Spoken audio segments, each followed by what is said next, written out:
continuing with persuasion and prescription, the question really is, should the system adopt these prescriptions as educational goals? Now, in the broader sense, I think the system doesn't have a choice but to adopt the curriculum, the syllabus, the textbook, because that's what's available.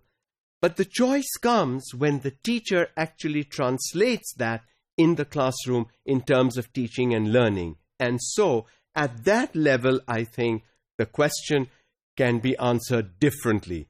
Values come into play at that level because different individuals bring their own values to the system.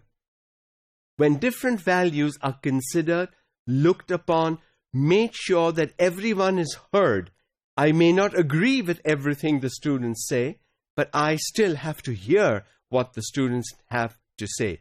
That is important. And so, prescription to some extent cannot be changed. Prescription to some extent can be changed.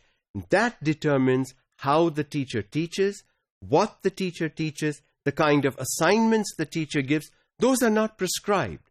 You may get a list. These are the 20 teaching methods. But which methods you use are up to you.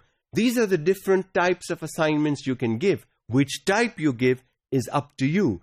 Do you do all independent work? Do you do pair work? Do you do group work? Do you have discussions? All that depends on the teacher. And so, although you may have a list of these items, you still have the liberty to pick and choose the methods you want, the kind of assignments you want, the kind of assessments you want. So prescription, yes, is there, but it can be handled and implemented differently to suit the different learners. Obviously, such a statement of issues is oversimplistic, but it helps to focus on one of the key issues facing the population educator in planning and implementing his program. We may have 4, 5, 6 different teachers doing population education in a school.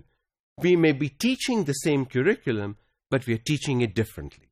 And that's the beauty of good education. If every teacher taught the same way, we would be working in a clone factory. That's not what schools are. Schools should leave some leeway to the teachers to practice the teaching methods they want. The end outcome is, has the student learned? Can the student solve problems? Can the student make correct, educated decisions? Can the student live with the consequences of the decisions he or she made? The outcomes are what we need to follow. The process of arriving at those outcomes can differ.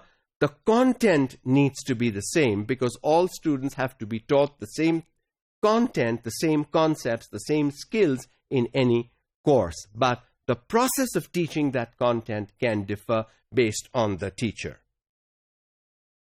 And even if it is decided that a prescriptive approach is necessary, either because of the severity of a population situation, because government policy would not permit otherwise, the efficacy of prescription is in certain circumstances questionable.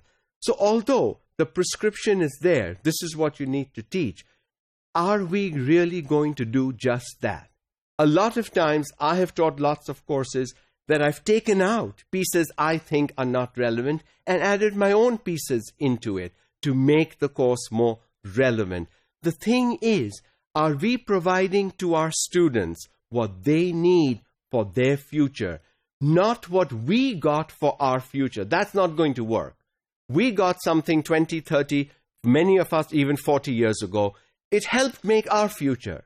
But that same thing is not going to help our students make their future today. If we want our students to make their future, we will have to be sure that we give them what they need.